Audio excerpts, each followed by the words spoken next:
Hello viewers, আসসালামু আলাইকুম। সবাই কেমন আছেন? আশা করি অনেক বেশি ভালো আছেন। স্পেশাল গেস্ট আপ্যায়নে কিন্তু আপনি এরকম একটা ভালোবাসার ডালা সাজিয়ে দিলে গেস্ট অনেক বেশি খুশি হবে এবং তার কাছে নিজেকে অনেক স্পেশাল মনে হবে। কিভাবে প্লেটটা সাজাবেন আজকে সেটাই আমি আমার ভিউয়ার্সদের সাথে শেয়ার করছি। খুব সিম্পল ওয়েতে আপনি একটি গর্জিয়াস ডালা সাজাতে পারেন। আমি পোলাও দিয়েছি, চিকেন দুরুস দিয়ে, কাবাব দিয়ে, তারপর মাঝখানে ইলিশ মাছ দিয়ে দিচ্ছি।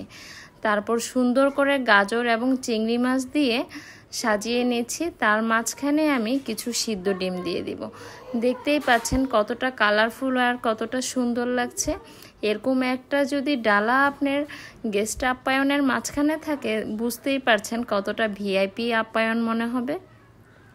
অনেক বেশি সুন্দর লাগছে, আশা করি স্ক্রিনে দেখেই বুঝতে পারছেন। এই প্রসেস ফলো করে আপনি খুব সহজেই বাসায় এরকম একটা ডালা তৈরি করে নিতে পারবেন। Thank you.